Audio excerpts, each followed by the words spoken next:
Hi guys, welcome my YouTube channel, your NKP0658 vlog. ഞാനിന്നിവിടെ ഒരു കാര്യം പറയാൻ വേണ്ടി വന്നതാണ്. മറ്റൊന്നുമല്ല, ഈ ലോകം ഉണ്ടോ, ഇത് കണ്ട ചിലർക്കൊക്കെ മനസ്സിലാവും, ചേച്ചി യു എയിലുള്ളവർക്ക്. കാരണം ഇവിടെ യു എയിൽ നമ്പർ 1 കമ്പനികളിൽ ഒന്നായിട്ടുള്ള ഒരു കമ്പനിയാണ്. പക്ഷേ ഞാനിന്ന് സത്യം പറഞ്ഞാൽ ആ കമ്പനിയിൽ ലാസ്റ്റ് വർക്കിംഗ് ഡേയ്സാണ്. ഇന്നത്തോടു കൂടി എൻ്റെ അധ്വാനം അല്ലെങ്കിൽ എൻ്റെ സർവീസ് തീർന്നു. സത്യം പറഞ്ഞാൽ ഭയങ്കര സന്തോഷമുണ്ട്, സങ്കടമുണ്ട്, എല്ലാം ഉണ്ട്. കാരണം യു എയിൽ ഞാൻ ആദ്യം വന്നിട്ട് ഫസ്റ്റ് ജോബ് അൽഷയിലാണ്. ഫസ്റ്റ് കമ്പനി, എല്ലാം ഫസ്റ്റാണ്. ഈ എന്ന് പറഞ്ഞ കാര്യം തന്നെയാണ് അതിലെല്ലാ കാര്യങ്ങളും. അതായത് എന്താ പറയുക, ഫസ്റ്റ് ഇൻ്റർവ്യൂ, എൻ്റെ ലൈഫിലെ ഫസ്റ്റ് ഇൻ്റർവ്യൂ. ഒരു ഡെമോ പോലും ഞാൻ എവിടെയും പോയിട്ടില്ല. ചിലരൊക്കെ നാട്ടിലൊരു അല്ലറ ചില്ലറ എന്തെങ്കിലുമൊക്കെ പരിപാടിക്ക് വേണ്ടിയിട്ട് ഒരു ഡെമോങ്കിലും നടത്തും. ഞാനങ്ങനെ ഡെമോയും കാര്യങ്ങളൊന്നുമില്ല. ഇത്രയും നല്ലൊരു കമ്പനിയിൽ നല്ലൊരു വേക്കൻസി വന്നപ്പോൾ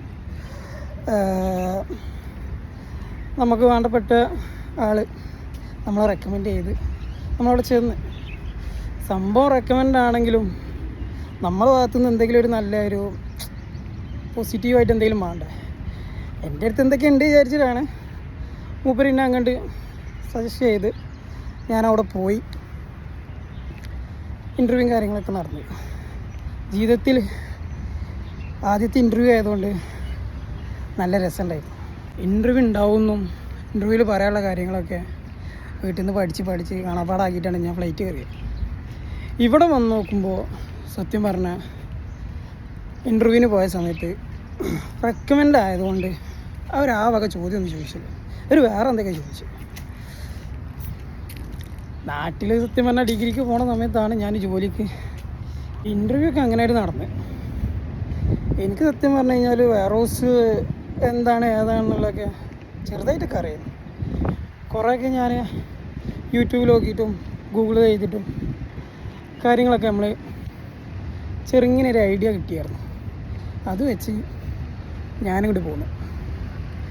പിന്നെ എന്താ പറയുക, നാട്ടിൽ ഞാൻ അതിൻ്റെ മുമ്പ് ഒരു ചെറിയൊരു ലോജിസ്റ്റിക്സ് ഫ്രീ കോഴ്സ് എടുത്തിരുന്നു. PMKY ഗവൺമെൻറ്റിൻ്റെ കീഴിലുള്ള ഒരു ഫ്രീ കോഴ്സ് 3 മാസത്തെ. അത് അറ്റൻഡ് ചെയ്തതുകൊണ്ട് അതിൻ്റെ അകത്ത് എന്താ നടക്കണതെന്നും സിസ്റ്റമായിട്ട് ചെറിയൊരു കണക്റ്റ് ഉണ്ട്. അതൊക്കെ അടി വെച്ചിട്ട് ഞാനിങ്ങോട്ട് പോന്നു. ലൈഫിലെ ആദ്യത്തെ ഇൻ്റർവ്യൂ വാവ് എന്ന് പറയണ്ട, അടിപൊളി സംഭവം, നൈസായിരുന്നു. മൂപ്പരെന്തൊക്കെ ചോദിച്ചു, അറിയാവുന്ന ഉത്തരങ്ങളൊക്കെയാണ് പറഞ്ഞു. പിന്നെ റെക്കമെൻഡ് ആയതുകൊണ്ട് കൈ എടുത്തിട്ട് ശരി എന്നാ പറഞ്ഞിട്ട് ഞാനിട്ട് പോയി. പിന്നെ വെയർഹൗസ് പോയപ്പോഴല്ലേ അതൊക്കെ കാണണമായിരുന്നു. നമ്മൾ വിചാരിച്ചതും വീഡിയോ കണ്ട മാതിരിയൊന്നുമില്ല. ഒരു ലോകം അത്തലൊക്കെ പോകണമെന്നുണ്ടെങ്കിൽ സത്യം പറഞ്ഞാൽ നാട്ടിലൊരു ഓട്ടോറിക്ഷ വിളിച്ച് പോകുകയാണെങ്കിൽ 10-40 ഉറുപ്പിക കൊടുക്കണ്ടേ. അവിടെ നടന്നു പോകണം. കൂടെ കയറി കൂടെ ഇറങ്ങി എന്നുള്ള യാതൊരു ഐഡിയ ഇല്ല. ഭാഗ്യത്തിന് ഒരു മലയാളി പയ്യന്മാരൊക്കെ ഇൻ്റർവ്യൂവിൻ്റെ സമയത്തും പേപ്പർ വർക്കും പിന്നെ ഫസ്റ്റ് ഡേക്കൊക്കെ ആയിട്ട് പരിചയപ്പെട്ടു. പിന്നെ അവിടെ നിന്ന് അങ്ങോട്ട് നമ്മൾ ഐഡിയാസ് വെച്ചിട്ടാണ്ട് കയറി. അതിൻ്റെ ഉള്ളിൽ കയറിയപ്പോൾ ഒരാഴ്ച കൊണ്ട് ഏകദേശം എനിക്കൊരു പിടുത്തം കിട്ടി. എന്താണ് ഇതിൻ്റെ ഉള്ളിൽ നടക്കണമെന്നും എന്തൊക്കെ കാര്യങ്ങളാണ് വർക്ക് എന്നും മൊത്തമല്ലെങ്കിലും ഒരു ഏകദേശമൊക്കെ പിടുത്തം കിട്ടി. പിന്നെ മനസ്സിലായി വലിയ നോളജൊന്നും വേണ്ട. താഴത്ത് ഓരോ കാറ്റഗറിയാണ്, താഴത്ത് പണിയെടുക്കാൻ വലിയ ഇതൊന്നും വേണ്ട. പിന്നെ നമ്മളെക്കുറിച്ച് നമുക്ക് നന്നായിട്ട് അറിയാവുന്നതുകൊണ്ട് ഞാൻ അതിൻ്റെ ഉള്ളിൽ മൊത്തം വിസിറ്റ് ചെയ്തു. കുറേ സീനിയേഴ്സായിട്ടുള്ള കുറേ മലയാളീസ് കാസർഗോഡും കണ്ണൂരും തൃശ്ശൂരും അങ്ങനെയൊക്കെ ആയിട്ട് കുറേ ചേട്ടന്മാരെ കിട്ടി. അങ്ങനെ അവരോടൊക്കെ ചോദിച്ചറിഞ്ഞ് എന്താണ് എങ്ങനെയാണ് കാര്യങ്ങളൊക്കെ സംസാരിച്ച് ഏകദേശം ഒരു ലെവലെത്തിയപ്പോൾ നമുക്ക് മനസ്സിലായി നമുക്ക് ഇവിടെ ഇനി എന്ത് ചെയ്യാൻ പറ്റും. അടുത്ത സ്റ്റെപ്പ് സാലറി കുഴപ്പമില്ലാത്ത സാലറി ഒക്കെ ഉണ്ടായിരുന്നു. നല്ലൊരു പാക്കേജും കാര്യമാണ് സ്റ്റാർട്ടിങ്ങിൽ തന്നെ. അല്ല ഫസ്റ്റ് വരുന്നവനക്കും 10 കൊല്ലം കഴിഞ്ഞവനക്കൊക്കെ ഒരേ സാലറിയാണ്. പിന്നെ അതിലെന്തെങ്കിലുമൊക്കെ മാറ്റം വേണം. നിങ്ങൾ സൂപ്പർവൈസർ അല്ലെങ്കിൽ ടീം ലീഡർ ആ ഒരു ഏരിയക്ക് മാറിപ്പോകണം. അല്ലാത്തവർക്ക് എന്നും ആ സാലറി. പിന്നെ മുമ്പൊക്കെ അതിന് എന്താ പറയുക, സാലറിക്ക് മാറ്റം കാര്യങ്ങളൊക്കെ ഉണ്ടായി. കുറേ കാലം പണിയെടുക്കുന്നവർക്കൊക്കെ ഇൻക്രിമെൻറ്റ് കാര്യങ്ങളൊക്കെ ആയിട്ട് കൂട്ടി കിട്ടിയിരുന്നു. ഞാൻ വന്നതോടുകൂടി അതൊന്നുമില്ല. പിന്നെ ഞാൻ ജോലിക്ക് കയറിയ സമയത്ത് വെച്ചിട്ടുണ്ടെങ്കിൽ കോവിഡൊക്കെ തൊട്ട് മുമ്പ് നല്ല ടൈമാണ്. കാരണം ഞാൻ ഡിഗ്രിക്കൊക്കെ പഠിക്കുന്ന സമയത്തൊക്കെയാണ് കയറുന്നത്. ഇവിടെ വന്ന് വിസ അടിച്ച് 2-3 മാസം സാലറിയൊക്കെ വാടിച്ചു തോന്നുന്നു. അപ്പോഴത്തേനാണ് കോവിഡ് ഇങ്ങനെ ചൈനയിൽ സ്റ്റാർട്ട് ചെയ്ത് പിന്നെ അങ്ങനെ വന്ന് എല്ലായിടത്തും വന്നു അടിക്കുകയാണ്. പിന്നെ ആർക്കും ഒന്നും ചെയ്യാൻ പറ്റാത്തൊരവസ്ഥയിൽ. പക്ഷേ കമ്പനി നല്ല കമ്പനി ആയതുകൊണ്ട് നമുക്ക് വലിയ പ്രശ്നമൊന്നും ഉണ്ടായിട്ടില്ല. പണിക്ക് പ്രത്യേകിച്ച് ടൈമിങ്ങിൽ കുറവോ സാലറിക്കോ അതൊന്നും കുറച്ചില്ല. പിന്നീട് ബിസിനസ് ഇത് പോകണ്ടേ, അത് കാരണം ചെറിയ സാലറിയിൽ ചെറിയ കട്ടിങ്ങും കാര്യങ്ങളൊക്കെ നടത്തി. പക്ഷെ അതുകൊണ്ടൊക്കെ നമ്മളോട് കേസിലായിരുന്നു. പിന്നീട് ഇവിടുന്ന് എനിക്ക് മനസ്സിലായി, ഞാൻ നേരത്തെ പറഞ്ഞാൽ എനിക്ക് എന്താവാൻ പറ്റുന്നില്ല. അങ്ങനെ അവിടെ നോക്കുമ്പോൾ ലൈസൻസ് എടുത്താലോ എന്നിങ്ങനെ തോന്നി. അതായത് അവിടെ ഫോർക്ക് ലിഫ്റ്റും ഉള്ളൊരു മെഷീനുണ്ട്. ചിലർക്ക് മനസ്സിലാവും. ഫോർക്ക് ലിഫ്റ്റ്, VNA, റിസ്ട്രാക്ക്, ഇങ്ങനെ ഏകദേശം ഒരു 10-25 വണ്ടികളുണ്ട് അവിടെ. അപ്പോൾ ഇതിൽ ഏറ്റവും ചെറിയ വണ്ടി എന്ന് വെച്ചിട്ടുണ്ടെങ്കിൽ PPT എന്ന് പറയും. അത് ഓടിക്കാൻ അതിൻ്റെ ട്രെയിനിങ്ങും കമ്പനിയും ഒക്കെ ലൈസൻസ് ഉണ്ടെങ്കിൽ ഓക്കെ. മുമ്പ് കമ്പനി തന്നെ വലിയ വണ്ടിക്കൊക്കെ ലൈസൻസ് എടുത്തു കൊടുത്തിരുന്നു. പിന്നെ അതെല്ലാവരും എടുക്കാൻ തുടങ്ങിയപ്പോൾ കമ്പനി നിർത്തി വെച്ച്. അപ്പോൾ ഞാൻ ആകെ അന്വേഷിച്ച് നോക്കുമ്പോൾ ഏകദേശം 4 ഉറുപ്പ്യ അങ്ങാട്ടെ 5 ഉറുപ്പ്യൻ്റെ അടുത്തോളം വരും. ഞാൻ ആരോടും പറഞ്ഞില്ല, നൈസായിട്ട് അതിനട് കയറി ലൈസൻസ് എടുക്കുന്ന പരിപാടിക്ക്. ലൈസൻസ് എടുത്ത് പിന്നെ കൈ കിട്ടിയതിന് ശേഷം നമ്മൾ പിന്നെ ആ കാറ്റഗറിയിലായി ഓപ്പറേറ്ററായി. ഓപ്പറേറ്റർ വേക്കൻസിയിൽ കയറിയുണ്ട്. അതിൽ കയറിയപ്പോൾ 6 മാസം പ്രൊഫഷൻ പീരീഡൊക്കെ കഴിഞ്ഞ് വന്നപ്പോഴത്തേന് ഏകദേശം ഒരു കൊല്ലം പിടിച്ചെന്ന് തോന്നുന്നുണ്ട്. കൊല്ലം വലിയ ആക്സിഡൻറ്റോ വലിയ പ്രശ്നം കാര്യങ്ങളൊന്നും ഇല്ലാതെ വണ്ടി ഓടിച്ചത് കൊണ്ടും നല്ലൊരു എന്താ പറയുക സർവീസ് കഴിച്ച് വെക്കാൻ കഴിഞ്ഞതുകൊണ്ടും അവരെനിക്ക് സാലറി കൂട്ടി തന്നു. അപ്പോൾ കുറച്ച് സാലറി കൂടി. പിന്നെ അത് വെച്ച് നടന്ന് ശരിക്കും അതിൽ ഫുൾ പാക്കേജിൽ സാലറി കൂടിയില്ല. ഒരു ഹാഫ് കയറി. ബാക്കി കയറണമെന്നുണ്ടെങ്കിൽ ഒരു കൊല്ലം കൂടി വെയിറ്റ് ചെയ്യാൻ പറഞ്ഞു. ആ ഒരു കൊല്ലം വെയിറ്റ് ചെയ്ത് പിന്നീട് അവിടുന്ന് എന്താ പറയുക വീണ്ടും കോവിഡും വാറും കാര്യങ്ങളൊക്കെ പാടിയായിട്ട് നമുക്ക് നല്ല ടീ. പിന്നെ കൂടാനൊന്നും ചാൻസ് കണ്ടില്ല. അങ്ങനെ കൂടുമെന്ന് വിചാരിച്ച് നിന്ന് 6 വർഷമായി. എൻ്റെ ഇടയിൽ കമ്പനി ഭയങ്കര മോശം അവസ്ഥയിലും ആയപ്പോൾ കുറേ പേരെ ടെർമിനേഷനൊക്കെ ചെയ്ത്. ആ ലിസ്റ്റിലൊന്നും പെട്ടില്ല. അതൊക്കെ ആരൊക്കെ ഭാഗ്യം. എനിക്കിപ്പോഴും ഓർമ്മയില്ല എന്താ അന്ന് നടന്നെന്നുള്ളത്. ഞാൻ മറക്കാൻ ആഗ്രഹിക്കുന്ന ഒരു ദിവസമാണ്. അതുകൊണ്ട് ഞാനത് പറയില്ല. എൻ്റെ ലൈഫിൽ ഇത്രയും വൃത്തിയിട്ട ദിവസം വേറെ ഉണ്ടായിട്ടില്ല. ഇത്രയും മോശപ്പെട്ട ഒരു കാട്ടിക്കൂട്ടലായിരുന്നു മാനേജ്മെൻറ്റിൻ്റെ ഭാഗത്ത് നിന്ന്. അല്ല, അവർ പറഞ്ഞിട്ട് കാര്യമില്ല, അവർക്ക് വേറെ ഓപ്ഷനില്ല. എൻ്റെ ഊഹം ശരിയാണെന്നുണ്ടെങ്കിൽ ഏകദേശം അവിടെ 120ഓളം നാഷണാലിറ്റിത്തെ ആൾക്കാരും അതേപോലെ 60,000 സ്റ്റാഫും അവിടെ വർക്ക് ചെയ്യുന്നുണ്ട്. അത് ഉറപ്പാണ്. ഒരു കമ്പനി ആയതുകൊണ്ട് അവർക്ക് കോസ്റ്റ് കട്ടിങ്ങിൻ്റെ ഭാഗമായിട്ട് കുറേ പേരെ ഇതിപ്പോൾ താഴെ തട്ടുന്നു മാത്രമൊന്നുമല്ല, മാനേജ്മെൻറ്റ് മുതൽ ഡോം വരെ അവർ തട്ടി. അതിൻ്റെ ശേഷം പിന്നെ ഒരു ഷോക്ക് ചെയ്യും. പിന്നെ എല്ലാവരും അവനവൻ്റെ കാര്യം നോക്കി നടക്കുക. ആർക്കും പ്രത്യേകിച്ച് കംപ്ലൈൻ്റ് ഇല്ല, പ്രശ്നങ്ങളില്ല. പക്ഷെ സാലറി 28 എന്നൊരു ഡേറ്റ് ഉണ്ടെങ്കിൽ അതിൻ്റെ മേലെ പോകില്ല, അതിൻ്റെ ഉള്ളിൽ കിട്ടും. 23 വരെ കിട്ടും. അങ്ങനെയൊക്കെ ഒരു ഗുണം. അതിൽ പ്രത്യേകിച്ച് നമ്പർ 1 തന്നെയാണ് കമ്പനി, മോശമൊന്നുമില്ല. പിന്നെ ബോണസൊക്കെ ഉണ്ടായിരുന്നു. എനിക്ക് 2-3 തവണയായിട്ട് കിട്ടി 6 കൊല്ലത്തിലടി. കുറേ വട്ടം കട്ട് ചെയ്ത് പൗതി വന്ന് കിട്ടില്ല. അങ്ങനെ പറയാനൊന്നുമില്ല, ഉള്ളതുണ്ടല്ലോ ഒന്നുമില്ല. അത് നമുക്ക് ഇതിൻ്റെയൊക്കെ ഒരു നോളജ് വെച്ചിട്ട് എനിക്ക് അത്രയും സാലറി കിട്ടിയ കാരണം തന്നെ ഞാൻ ആ ലൈസൻസും കാര്യങ്ങളൊക്കെ എടുത്തോണ്ടല്ല നിങ്ങൾക്ക് ഉറപ്പിട്ടത്. പറയാൻ വേണ്ടിയുള്ളൊരു ഡിഗ്രിയോ കാര്യങ്ങളൊന്നും നമ്മളെടുത്തില്ല. പിന്നുള്ളത് ഈ എക്സ്പീരിയൻസും പിന്നെ നമ്മളെ ഐഡിയ വെച്ചിട്ട് പഠിച്ചെടുത്ത കുറേ കാര്യങ്ങളും അത് വെച്ച് അങ്ങോട്ട് കാച്ചു. സത്യം പറഞ്ഞാൽ അത് മതി UAയിൽ. പിന്നെ വേണ്ടത് ലാംഗ്വേജും കാര്യങ്ങളൊക്കെ. ഞാൻ ഈ പറഞ്ഞ ഒരു 10-24 നാഷണാലിറ്റി ആൾക്കാരവിടെ വർക്ക് ചെയ്യുന്നതുകൊണ്ട് ഇവയെല്ലാം നമുക്ക് പഠിക്കാൻ പറ്റില്ല. നമ്മൾ തന്നെ പോയോന്ന് ഡൗട്ടുണ്ട്. കാരണം നമ്മൾ മലയാളി ഭാഷ തന്നെ കാസർഗോഡും കണ്ണൂരും പിന്നെ തൃശ്ശൂരും ഒക്കെ വേറെ. ഞാനൊക്കെ ഫസ്റ്റ് വന്നിട്ട് ഞാൻ എന്തെങ്കിലും പറഞ്ഞു കഴിഞ്ഞാൽ ആരും ഒന്നും കൊണ്ടില്ല. കാരണം മലപ്പുറത്തെ ഭാഷ അങ്ങനെ ആയതുകൊണ്ട് തൃശ്ശൂരിനും കിട്ടിയില്ല. കോട്ടയത്തുള്ള നമ്മളൊരു കൂട്ടുകാരനുണ്ട്, അവനും കിട്ടിയില്ല. അങ്ങനെയൊക്കെ പാടിയായിരുന്നു ആദ്യ പ്രാവശ്യം. പിന്നെ കണ്ട് റെഡി. പിന്നെ നമ്മൾ അണ്ടറിലായി, നമ്മൾ പറഞ്ഞ മാതിരി കാര്യങ്ങളൊക്കെ. അങ്ങനെ അവിടുന്ന് ഇപ്പോൾ മോശം അവസ്ഥ ആയി എന്ന് കണ്ടപ്പോൾ ഈ ടെർമിനേഷനും കാര്യങ്ങളൊക്കെ വന്ന സമയത്ത് ഞാനെന്നല്ല മിക്ക പേരും അടുത്ത ലൊക്കേഷൻ നോക്കി ചാടാൻ തുടങ്ങി. കിട്ടിയ എക്സ്പീരിയൻസ് വെച്ച് പറഞ്ഞ് ഒപ്പിച്ച് അവരടുത്ത സ്റ്റെപ്പ് നോക്കാൻ തുടങ്ങി. പിന്നെ കാര്യങ്ങളെന്നൊക്കെ പറഞ്ഞിട്ട് ഞാനും അതേമാതിരി നോക്കി, എനിക്കും കിട്ടി. അങ്ങനെ കിട്ടിയതുകൊണ്ടാണ് ഇറങ്ങിയത്. അത് ഞാൻ നേരത്തെ പറയാൻ മറന്നു, സോറി. അങ്ങനെ ഒരു കമ്പനിയിൽ നിന്ന് കിട്ടിയതുകൊണ്ടാണ് ഇത്രയും നല്ലൊരു കമ്പനിയിൽ നിന്ന് ഇറങ്ങിയത്. പക്ഷേ കമ്പനി അപ്പോഴും സൂപ്പറാണ്. പക്ഷെ മാനേജ്മെൻറ്റ് ഭയങ്കര മുഷ്കിലാണ്. നമ്മളെ കൊണ്ട് കൂട്ടിയാൽ കൂടില്ല. ഇവരെന്താ തീരുമാനം എന്ന് പറയാൻ പറ്റില്ല. ഇവരെന്ന് വന്നുകൊണ്ട് അറിയിച്ച് പോയിക്കോന്ന്. നമ്മളെങ്ങോട്ട് ഇറങ്ങിന് ഒരു കഥയാണ്. അങ്ങനെ അവിടെ നിന്ന് ഇറങ്ങി. ഇന്നിപ്പോൾ നമ്മൾ ലാസ്റ്റ് വർക്കിംഗ് ഡേയ്സാണ്. ഈ പേപ്പറും കാര്യങ്ങളും സെറ്റിൽമെൻറ്റൊക്കെ കിട്ടാണ്ട്. ഈ പുതിയ കമ്പനിയിൽ നമ്മൾ ജോയിൻ ചെയ്തിട്ടില്ല. ഞാൻ അവിടുത്തെ പാടെന്താണോ. എന്തായാലും ഇവിടുത്തേനൊക്കെ കുറച്ച് സാലറിയും പാക്കേജും കാര്യങ്ങളൊക്കെ നല്ല കണ്ടതുകൊണ്ടാണ് ഇറങ്ങിയത്. അല്ലെങ്കിൽ ഞാൻ ഇറങ്ങത്തൊന്നുമില്ല. ഉള്ളകളുണ്ടല്ലോ. പിന്നെ പക്ഷെ നല്ലൊരു മെമ്മറീസും കാര്യങ്ങളും 6 വർഷമാണെന്നുണ്ടെങ്കിലും കഴിഞ്ഞറിഞ്ഞില്ല. കാരണം ഇന്നലെയൊക്കെ വന്ന് ഇറങ്ങിയ പോലെയാണ് ഞാനിവിടെ വന്ന് പരിചയപ്പെട്ട് കുറേ പേര് ഇപ്പോഴും മെസ്സേജ് അയക്കുന്നുണ്ട്. ഈ ഇല്ലാഞ്ഞിട്ട് വലിയ രസമൊന്നുമില്ല ഒക്കെ പോയി. കുറേ ആൾക്കാർ അങ്ങോട്ട് പോയി. അവിടെ പ്രത്യേകം ഒരു എന്താ പറയുക, ഒരു പ്രായവും കാര്യങ്ങളും അങ്ങനെ ഒന്നുമില്ല കമ്പനിയിൽ. എല്ലാ കമ്പനിയിലും അങ്ങനെ ആയിരിക്കും വിശ്വാസം. ഞാൻ ആ ഒരു കമ്പനിയിൽ വർക്ക് ചെയ്തിട്ടുള്ളൂ, അത് വെച്ച് പറയാം. കാരണം അവിടെ എൻ്റെ മൂത്തതാണോ എൻ്റെ വാപ്പാൻ്റെ പ്രായമുള്ളവരൊക്കെ ഉണ്ടാവും. പക്ഷെ അവരൊക്കെ ഞാൻ എടാ പോടെ വന്നാ എന്തും പറയും.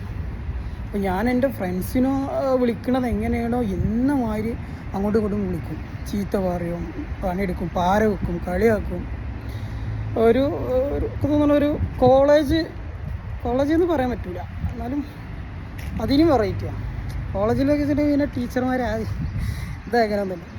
ഇപ്പോൾ ഫുള്ള് ഭയങ്കര വൈബ് ടീമായി എല്ലാവരും. പിന്നെ കുറേ പേര് പോയപ്പോൾ കുറേയൊക്കെ സങ്കടമായി. പല നാഷണാലിറ്റിയുമായിട്ട് ആ അടുത്ത് ബന്ധം ഉണ്ടായിരുന്നു. എന്നുവെച്ചാൽ ആ ബന്ധമല്ല, ഫ്രണ്ട്ഷിപ്പ് കാര്യങ്ങൾ. ഇപ്പോൾ ലേഡീസ് ആവട്ടെ ജെൻസ് ആവട്ടെ എല്ലാവരും. അങ്ങനെ കുറേ പ്രായമുള്ളവരൊക്കെ ഉണ്ടായിരുന്നു. പ്രായമുള്ളവരത്തൊക്കെ നമുക്ക് അത്രയും എന്താ പറയുക അടുപ്പം കാര്യം. കാരണം ഇവരെ വന്നിട്ട് ഇത്രയും കാലമായിട്ട് വേറെ ഒന്നുമില്ലല്ലോ. ഈ company to room to company. അപ്പോൾ പുറത്തിറങ്ങും, കുറച്ച് വിസിറ്റ് ചെയ്യും, കാര്യങ്ങളൊക്കെ ചെയ്യും. ഇല്ലെങ്കിൽ പിന്നെ ഇവരെ കൂടെ തന്നെ ഇവർ ചിലതൊക്കെ നമുക്ക് പാര വെക്കും.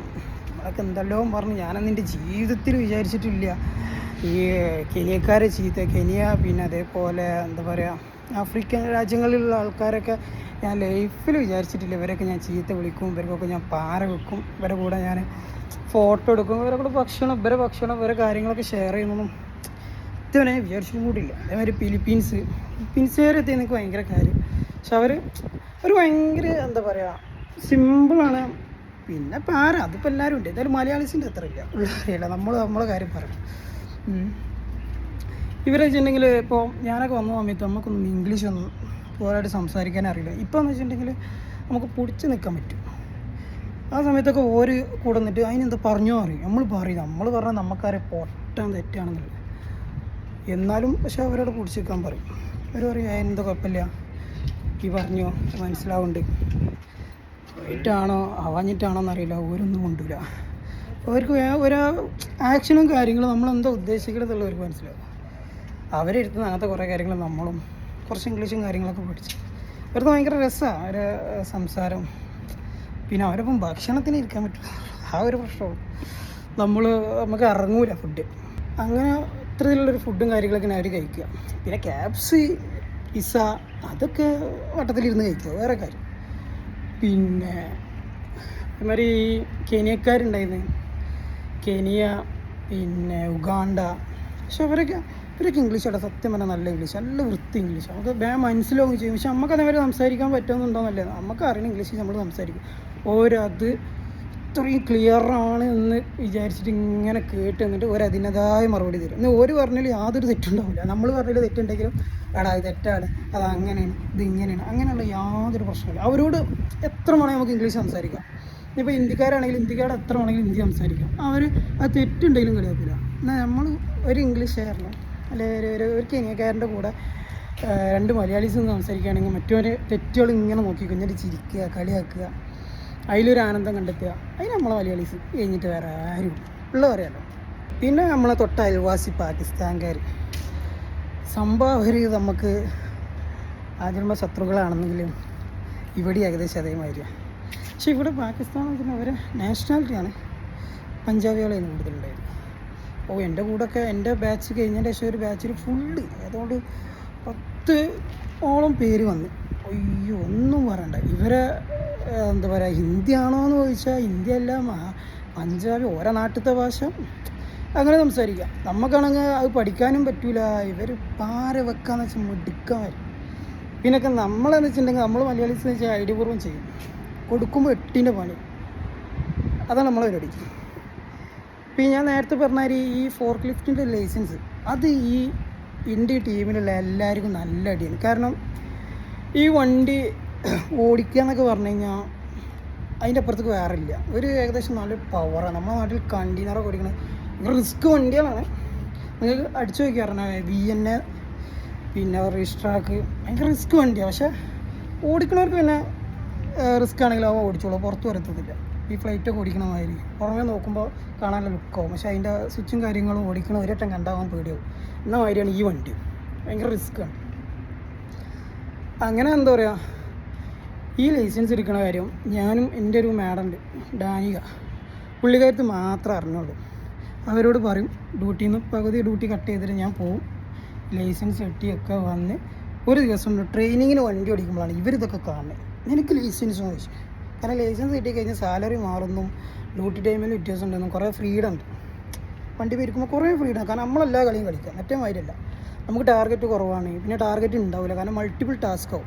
ഇവർ ഇത് കണ്ടപ്പോൾ ഇവരെ സത്യമാണ് ഇവരെ കിളി പോയി. കുറേ പേർക്ക് പാരവയിച്ച് ഇവന് മാമ ഉണ്ടായതുകൊണ്ടാണ്, അല്ലെങ്കിൽ അവരുണ്ടായതുകൊണ്ടാണ്, ഇവരുണ്ടായതുകൊണ്ടാണ്. അപ്പോൾ നമ്മൾ കൂട്ടുകാരൻ അഫ്ലാസ് വന്നിട്ട് പറഞ്ഞു അതെ അവൻ്റെ മാമനല്ല ഇവിടുത്തെ RTO, അവൻ്റെ മാമനല്ല ലൈസൻസ് കൊടുത്ത്. അവൻ കഷ്ടപ്പെട്ട് ലൈസൻസിന് എന്താ പറയുക RTOയിൽ പോയി ലേണിങ് കഴിഞ്ഞ് ടെസ്റ്റ് കിട്ടി പാസ്സായിട്ടുള്ള ലൈസൻസ് ആണത്. ലൈസൻസ് പറഞ്ഞാൽ നമ്മളെ നാട്ടിൽ നിന്ന് മാതിരിയല്ല, നല്ല റിസ്ക്കാണ്.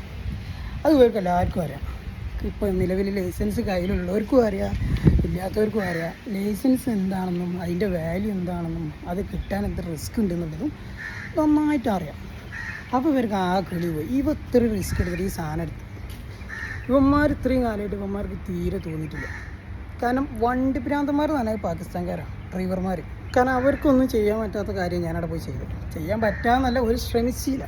അങ്ങനെ ഞാൻ കാണിച്ചു. പക്ഷെ ഇതിന് ഏറ്റവും ഹൈലൈറ്റ് എന്ന് വെച്ചിട്ടുണ്ടെങ്കിൽ ഞങ്ങളെ കമ്പനിയിൽ ഓരോ സ്റ്റാഫിനും ഓരോ നമ്പറുണ്ട്, ID നമ്പറുണ്ട്. ഇപ്പം എൻ്റെയൊക്കെ 82148 എന്നാണ് അൽഷയിൽ. ഈ 82 സ്റ്റാർട്ട് ചെയ്യണ ഫസ്റ്റത്തെ ഒരു ജൂനിയർ ഓപ്പറേറ്റർ ആയിട്ട് ഞാനവിടെ കയറി. അവിടെ ഉള്ള മലയാളീസിനൊക്കെ ഒരു കണ്ണടി ഉണ്ടായിരുന്നു. കാരണം ഇന്നലെ വന്നോന് ലൈസൻസ് എടുത്ത് അവിടുത്തെ ഏറ്റവും വലിയ മെഷീന് ട്രെയിനിങ് കിട്ടി ഓൻ ആ ഡിപ്പാർട്ട്മെൻറ്റിൽ വർക്ക് ചെയ്യും. അപ്പോൾ പിന്നിൽ സപ്പോർട്ടുണ്ട്, സപ്പോർട്ട് അല്ലെങ്കിൽ എല്ലാവർക്കും കിട്ടും. പക്ഷെ ഇതുവരെ ആരും ലൈസൻസ് എടുത്തിട്ടുണ്ടായിട്ടില്ല. ഞാൻ എടുത്തതിന് ശേഷം എല്ലാവർക്കും തോന്നി ഇത് നല്ലൊരു ഓപ്പർച്യൂണിറ്റി, ഇത് മുതലെടുക്കാം. അതിന് ശേഷം പിന്നെ പറ ലൈസൻസ് എടുക്കലേ. പക്ഷെ ആർക്കും വിചാരിച്ച മാതിരിയുള്ളൊരു ഓപ്പർച്യൂണിറ്റി കിട്ടിയില്ല. ഒന്നാമതോടെ വേക്കൻസി ഉണ്ടായില്ല. ഉള്ള വേക്കൻസിയിലൊക്കെ ഡ്രൈവർമാർ കൂടുതലായി, പുതിയതും പഴയതും കുറേ സീനിയേഴ്സൊക്കെ. പിന്നെ ആരെങ്കിലുമൊക്കെ റിസൈൻ ചെയ്ത് പോയാൽ ആ വേക്കൻസി കിട്ടും. പിന്നെ അങ്ങനത്തെ കുറേ പ്രശ്നങ്ങളായി. പിന്നെ ആക്സിഡൻറ്റ് വരണം, അവനെ ടെർമിനേഷൻ ചെയ്യണം, അങ്ങനെ കുറേ കാര്യങ്ങളായി. അങ്ങനെയൊക്കെ വന്നവനൊക്കെയാണ് പിന്നെ അവിടെ കിട്ടുള്ളൂ. അവർ മാക്സിമം നോക്കി. പക്ഷേ ചിലരൊക്കെ കേസിലായി, ചിലരൊക്കെ പിന്നെ അങ്ങനെ ചെറിയ ചെറിയ പോസ്റ്റൊക്കെ മാറിപ്പോയി. പിന്നെ എല്ലാവർക്കും കണ്ണടി കാര്യങ്ങളൊക്കെ പിന്നെ എത്ര ആയാലും പറഞ്ഞ് കണ്ണടിച്ചാലും ചിലർക്കൊരു മടുപ്പ് വരും. അങ്ങനെ മടുത്ത് ഒരു മടുത്ത്. പക്ഷെ ഞാനത് നന്നായിട്ട് മോഡെടുത്തു. അവരെ മുന്നിൽ മാക്സിമം അടിച്ച് പൊളിച്ച് എൻജോയ് നടത്തി. കാരണം നമ്മൾ വണ്ടിയൊക്കെ ഓടിക്കുകയാണെന്നുണ്ടെങ്കിൽ വണ്ടീൻ്റെ ചെക്കിങ് കാര്യങ്ങൾ കഴിയുമ്പോൾ ഒരു 10 മിനിറ്റ് കഴിയും. ഒരു 10 മിനിറ്റ് 15 മിനിറ്റ് നേരത്തെ റിട്ടേൺ ചെയ്യണം. പിന്നെ നമുക്ക് ഫ്രീ ആണ്. നമുക്ക് ഫോൺ യൂസ് ചെയ്യാൻ കാര്യങ്ങളൊക്കെ ആരും കാണത്തൊന്നുമില്ല. അത്രയും ഹൈറ്റിലൊക്കെ പോകണ ഒരു തരം വണ്ടിയാണ്. പണിൻ്റെ ഒക്കെ നല്ല പണിയാണ് കേട്ടോ, വേറെ കാര്യം. അങ്ങനെ അവിടുന്ന് കാര്യങ്ങളും പിന്നെ നല്ല എന്താ പറയുക കുറേ മെമ്മറീസ് അതേപോലെ പറയുകയാണെങ്കിൽ ഒരുപാട് പറയാനുണ്ട്. ഒരു ഫുട്ബോള് കാര്യങ്ങൾ നാട്ടിൽ അത്യാവശ്യം കളിച്ചിരുന്ന ഒരാളാണ് ഞാൻ. ഇവിടെ എത്തിയപ്പോഴാണ് എന്നെക്കൊണ്ടൊന്നും കൂട്ടിയാൽ കൂട്ടാൻ പരിപാടിയില്ല എന്നുള്ളത്. കാരണം ഈ റൂമിൽ ടു കമ്പനി ടു റൂം അങ്ങോട്ടും ഇങ്ങോട്ടൊക്കെ പോയിട്ട് നമ്മളെ എന്താ പറയുക ഉള്ള ഊർജ്ജമൊക്കെ കഴിഞ്ഞിരിക്കണം. പിന്നെ നമുക്ക് ഓടാനോ ചാടാനോ വിചാരിച്ച മാതിരി ഒന്നും ആയില്ല. നമ്മളെക്കൊണ്ട് പറ്റണം നമ്മൾ കാണിച്ചു വെച്ച്. അതിലത്യാവശ്യം പേരും കാര്യങ്ങളൊക്കെ നമ്മളെടുത്ത് നമ്മളെ മോൻ നാടിനെ പറയിപ്പിക്കില്ലല്ലോ, മലപ്പക്കാരനായി പോയില്ലേ. ഞാൻ തന്നെ എന്നെ പുകയത്തില്ല ചോദിച്ചാൽ അറിയാം. ഇനിയിപ്പോൾ എല്ലാവരും ഉൾട്ടേ പറയുള്ളൂ, കാരണം അതങ്ങനെയാണല്ലോ. പിന്നെ എന്താ പറയുക, അങ്ങനെ കുറേ ഫ്രണ്ട്സ്, കുറേ നാട്ടിൽത്തോർ, കാസർഗോഡും കണ്ണൂരും തൃശ്ശൂരും കോഴിക്കോടും കേരളത്തിലെ അങ്ങേ ഇങ്ങനെ അറ്റുള്ള ആൾക്കാരൊക്കെ പരിചയപ്പെട്ടു. കുറേ പ്രായമുള്ള ആൾക്കാർ കുറേ കാര്യങ്ങൾ അവരുടെ അടുത്തുനിന്ന് പഠിച്ച്. സത്യം പറഞ്ഞാൽ കമ്പനിയിലൊക്കെ ഞാൻ കയറിയ സമയത്ത് കമ്പനീൻ്റെ ഒരു നോളജ് വെച്ചിട്ടുണ്ടെങ്കിൽ എനിക്ക് വെറും സീറോ.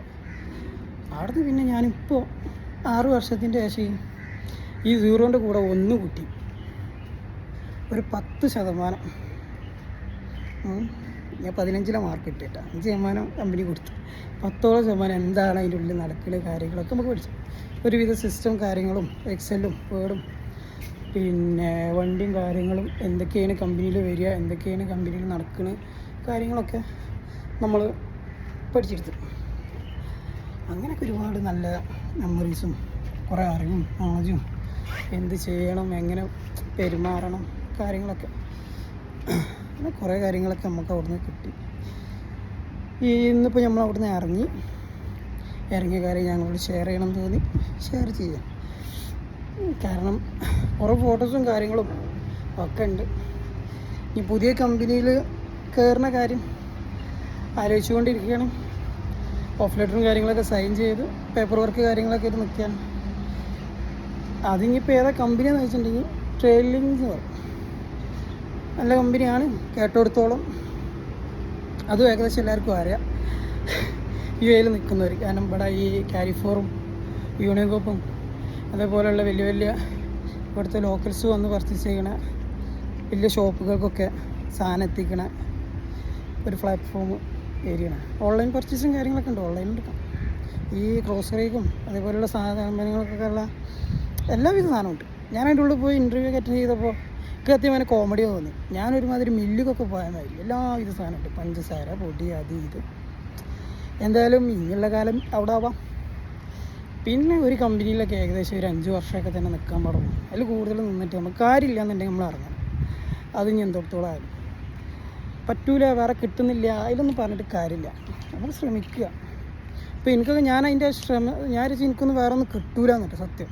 പിന്നെ ഞാൻ എൻ്റെ ഈ കമ്പനീൻ്റെ പേരും എൻ്റെ സർവീസിൻ്റെ ഹിസ്റ്ററിയും കാര്യങ്ങളും എൻ്റെ അടുത്ത് നിലവിലുള്ള ലൈസൻസിൻ്റെ പേരും കാര്യങ്ങളൊക്കെ അപ്ഡേറ്റ് ചെയ്തതോടുകൂടി ഇഷ്ടം പോലെ കമ്പനിയിൽ നിന്ന് എനിക്ക് കോള് വന്നിരുന്നു.